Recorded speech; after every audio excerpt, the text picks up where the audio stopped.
cinema. Continuando a nossa série do Temperos de Cinema pelo Mundo, esse mês a gente está viajando para a Itália. Né? Eu estou aqui com os meus convidados, que deixam esse programa muito mais interessante. Rafael Amaral, Sandra Romancini, sempre que descobrindo os sabores dos filmes, e a Natália, que está aqui nesse mês também, trazendo mais ainda do Tempero Cinema pelo Mundo, dos festivais que ela cobre por aí, né, Natália? Seja bem-vinda. Obrigada, Kátia. E vocês dois, sem vocês já não tem tempero. Né? Vai faltar o sal e a pimenta. Olha só, perfeito. Nesse episódio, a gente vai comentar o filme O Talentoso Ripley. Esse filme, ele tem mais de uma versão, mas a gente vai comentar a versão que é com Matt Damon, né, com o Jude Law. O Ripley é uma pessoa que tem uma facilidade para imitar a voz das pessoas, né? E ele eu diria que é um psicopata, né? A gente vai descobrindo isso no desenrolar da história. E ele acaba descobrindo o filho de um empresário que está na Itália e ele vai para lá, ele cria toda uma história para se aproximar desse rapaz, né? E aí o filme vai por aí. É um filme muito interessante, os atores estão muito bem, ele trata de um tema assim, né, dessa forma com que ele lida com a imitação da pessoa. Você percebe aí a patologia que ele tem, mas ao mesmo tempo a linguagem do filme é muito boa, ele é um filme gostoso de assistir, tem suspense, né?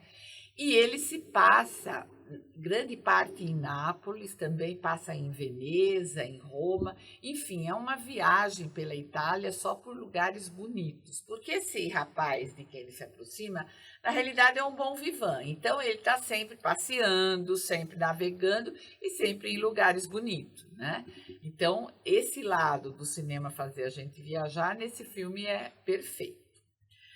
Rafael, comenta pra gente aí sobre esse filme. Ele tem uma versão, né, mais antiga. Ele tem até uma série agora também que trata do mesmo personagem do Ripley, né? Mas eu acho ele um filme bem emblemático. Né? Eu acho forte. Ele foi baseado num livro da Patricia Highsmith, né? Que já tem uma versão muito famosa de 1960, que no Brasil tem o nome O Sol por Testemunha, que é com Alain Delon, e com Maurice Ronet, que são dois atores muito bons, muito famosos da época. Eu gosto muito dessa versão de 1960, acho incrível também, e se quem quiser assistir, quiser ver paisagens italianas, também vai encontrar muita coisa bacana.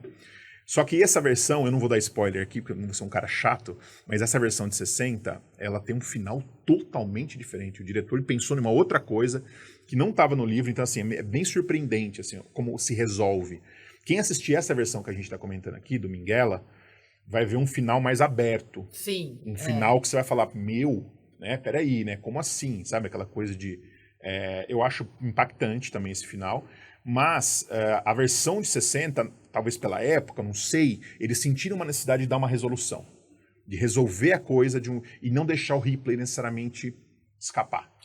Porque nessa que a gente vê agora... Porque no livro da Patricia Highsmith, ela, eu entendo que ela teve uma intenção de dar uma continuidade para aquele personagem. Né? Ela gostou tanto de criar aquele personagem, que aquele personagem ele continua existindo depois. E nessa versão de 60 acontece uma outra coisa. Essa versão do Minghella, eu gosto. Vamos lembrar que é o diretor do Paciente Inglês, né? Sim. Que ele vinha de um mega sucesso, de um filme premiado. Aí ele fez esse filme, tem o Matt Damon e tem o Jude Law. Eu acho, particularmente, o Jude Law brilhante, assim. Eu acho que o filme... Eu acho até quando ele sai do filme, o filme fica mais chato, assim. O filme perde um pouco da sua energia, eu acho. De tão bom que ele é. Dele, além dele ser lindíssimo, combina com a paisagem do filme.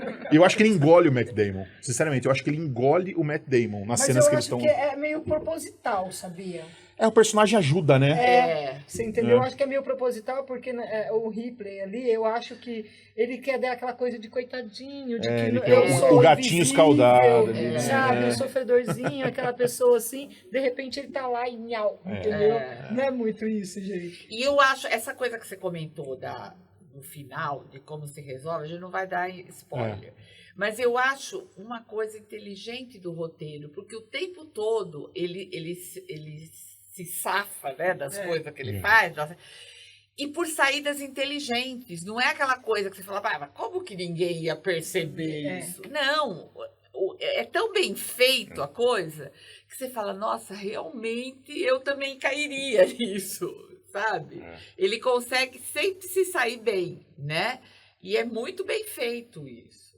Exatamente. Gente, olha, o jeito que ele, né, dá para que ele entra nas cenas e engrupe um pouco, né, as meninas ali, sabe? Gente, aquilo me dá um arrepio. Sim. Porque às vezes até a gente lembra de pessoas que têm um pouquinho dessa personalidade. Sim, eu senti isso. Não Na é? primeira vez que eu assisti, eu fiquei até meio mal, assim, sabe?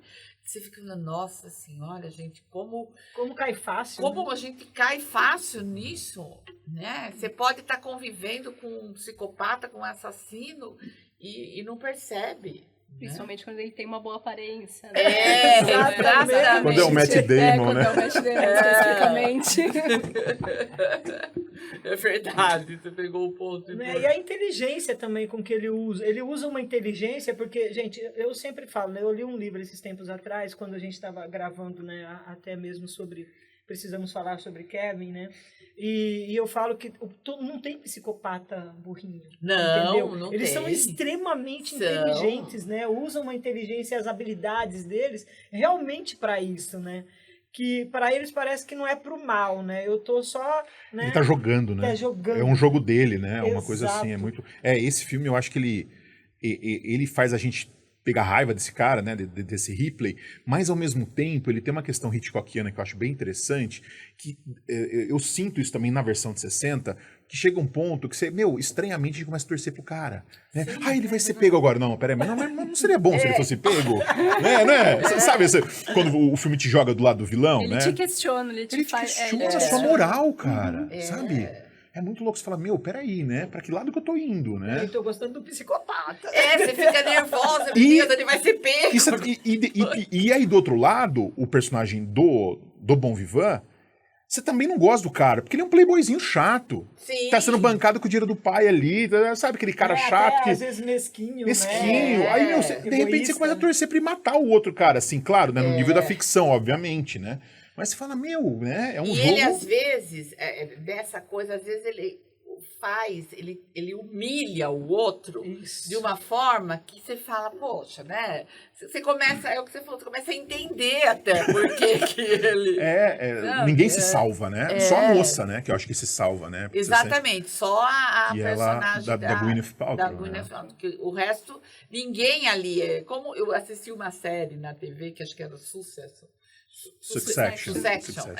Que é aquela coisa, né? Ninguém, é todo mundo vilão ali, não tem ninguém. Mas ao mesmo tempo você torce pra cada um deles, você sente carinho. Tá todo mundo querendo eles. se devorar, né? É um negócio assim, né? Exatamente. Então... Se comove com a situação de cada um. Você cria um apego que apego. moralmente ele não se justifica, mas você sente. Exatamente. Eu não sei não, mas eu acho que cada um tem um pouquinho de psicopatia. A minha filha, que é psicanalista, fala isso. Né? Mas eu acho que o cinema também, ele libera desejos na gente. Sim. Ele cumpre um papel de muitas vezes de nos... da gente se sentir e se projetar em um personagem, em uma construção, que a gente não pode viver na nossa vida real. Então, dentro da sala de cinema, a gente está liberando um prazer e um desejo que a gente sabe que a nossa moral não deixa a gente fazer isso lá fora. Exatamente. Então, ele cumpre esse papel de a gente se projetar e se identificar com aquilo que está na tela. Mesmo que aquilo seja horroroso e escabroso, assim, digamos assim. Assustador, né? porque às vezes o personagem fala ou age de uma maneira que você vê aquilo como libertador, né? Ele tem coisa que você tem vontade de falar ou de fazer, mas você jamais vai fazer. Mas ele faz... Aquilo é uma coisa meio libertadora. E é engraçado, assim, você sabe que eu falo que foi um dos filmes que mais me levou para a Itália, você entendeu? Porque ele vai passando por ele né? É uma delícia. Quando ele pega toda aquela questão de Roma, dele passear com aquela, né, com a Nápoles, coisa né? Gente, é muito lindo. As casas que eles ficam, né? É uma coisa assim. Tem uma vida que o outro gostaria de ter, né? É. E isso que eu acho interessante dessa história é que, assim, mais do que matar o outro, mais do que... Ele quer ser o outro, né? Ele quer... Ele pega E não pra é nem si, questão né? de dinheiro, não. Ele quer ser, ele quer sentir o que é ser o outro, que ele não pode ser no fundo. Sim. Né? Porque o Ripley também tem esse lado meio, parece que meio impotente por um lado, então assim, ele precisa tentar ser o outro para viver uma vida que ele nunca vai ter, sabe? E esse jogo psicológico eu acho interessante.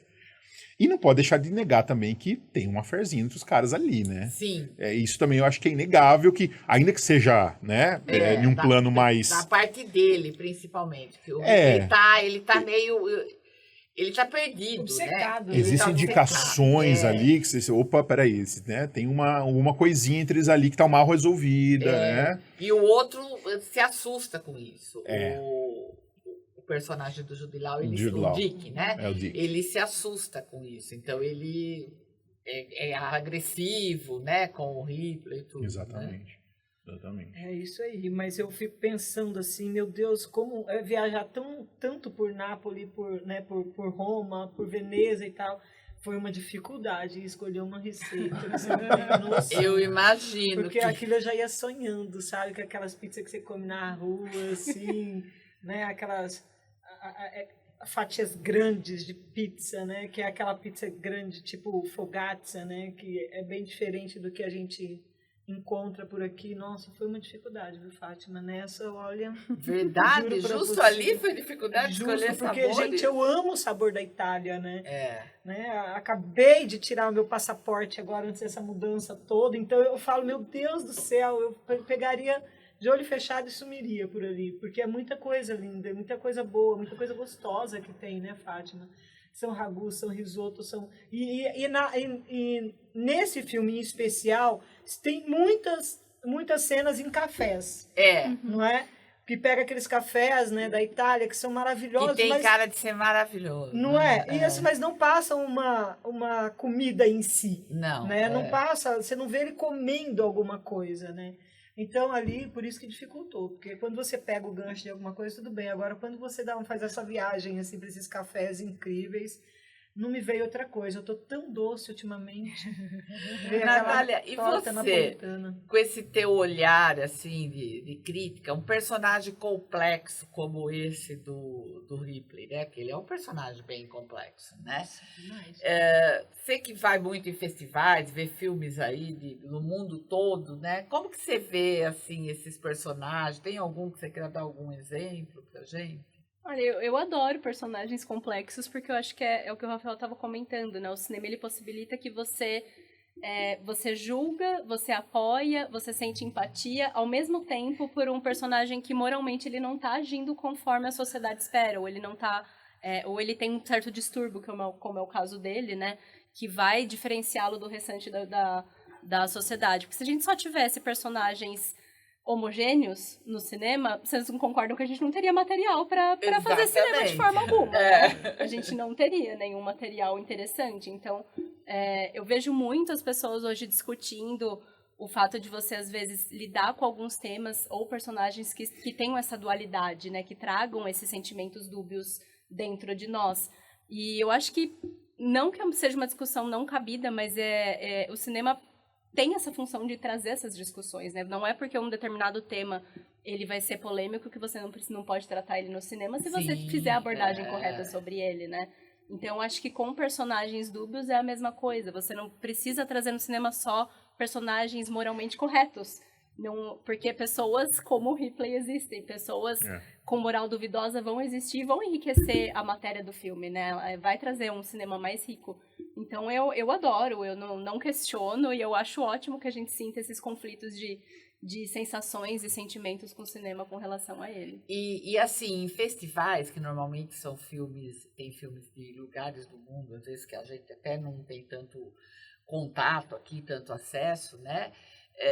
Normalmente tem muito personagem complexo, assim, nesses filmes que não são comerciais, vamos dizer assim, né? Não, chega ao ponto de você confundir um com o outro, né? Principalmente em ritmo de festival, você assiste muita coisa de uma vez seguida, coisa de 3, 4 filmes por dia de forma seguida. Então, se você não anota sobre cada filme, eu anoto no escuro mesmo. O problema é entender depois as anotações, mas tá tudo certo. A gente dá um jeito, ou tira uma palavrinha ali ou outra. Mas senão a cabeça realmente, quando você vai escrever sobre, a sua cabeça acaba rebobinando o filme de algum modo e você, às vezes, nem precisa da sua anotação. Mas tem coisa que se confunde, realmente. Você fala, não, isso no filme. Chega no quarto filme, você já não tá mais... Fora que a exaustão pesa de uma forma absurda, né? Assim, então, qualquer sala de cinema de festival que você olhar vai ter alguém cochilando em algum momento, assim. É muito comum. As pessoas, às vezes, tiram certos filmes pra cochilar mesmo. Tirar 10, 15 minutinhos pra tirar a exaustão do dia e seguir a vida. Então, assim, 15 minutinhos do filme que você perde, mas não existe, né? Eu vou falar, posso estar idealizando se eu te negar essa informação, mas as pessoas dormem sim na sala de cinema. Porque eu acho, é físico, né? É físico, exatamente. Você esteve em Berlim também esse ano, Estive. Né? Esse ano eu fui para Berlim, foi minha segunda vez no festival, um festival que a primeira vez foi um pouco caótica, a segunda vez eu estava em casa, porque você já conhece como funciona, os lugares que fica mais fácil de assistir, porque são muitas salas de cinema. E foi curioso porque desde Ainda Estou Aqui o ano passado, o Brasil está num momento gigantesco do cinema. E eu consegui pegar 2 momentos muito importantes, que foi em Berlim com O Último Azul, do Gabriel Mascaro, que é um diretor pernambucano. O filme foi um dos meus preferidos do festival, um cinema maravilhoso com o Rodrigo Santoro. Entrevistei todos eles lá também. E agora com o filme do Kleber que eu vi em Cannes, né? Então foram 2 festivais com o cinema brasileiro lá em cima, no topo, e muito comentados. Esse ano tá sendo maravilhoso. Muito. Os 2 festivais com filme brasileiro premiado. Então, assim, eu falo que privilégio de ter podido estar lá, de ter experimentado tudo isso e ter tido esse contato, assim. Às vezes eu tenho que me beliscar pra falar, nossa, que momento pra estar vivendo esse cinema, sabe? É muito legal. Você tá vendo a história passar na tua frente. Né? Exatamente. E que privilégio a nossa conseguir trazer ela aqui. Ela tá ainda sob efeito do jet lag ainda. Ela tá aqui sob efeito do jet lag ainda. Representando tudo pra Eu não conheço mais ninguém de Jundiaí, que pelo menos nesses anos que foi. Olha só, que maravilha, né? E você, Sandra, já que você falou que teve dificuldade, mas algum tempero você descobriu lá, né? Mas com certeza. Olha, eu fiquei entre uma torta napolitana, porque eu disse para você que eu estou num momento doce da vida, você entendeu? Porque a torta napolitana, ela tem 3 sabores, assim como, né? Que é o creme, o chocolate e o morango. São essas 3, né? Essas 3 bases. Mas, gente, uma pizza napolitana, ai, que delícia, gente. Me lembra muito as ruas de Roma, me lembra muito as ruas de Mas a gente consegue fazer em casa? Com certeza. Com certeza. Porque ela não é aquela... forno de pessoas mortais. Mortais, entendeu? É só você deixar a fermentação agir da maneira correta. Eu falo sempre que a pizza feita em casa, você não precisa ter aquele forno a lenha para fazer uma pizza, né? Marcar aí qualquer refeição que você for, né, servir para os seus amigos, né?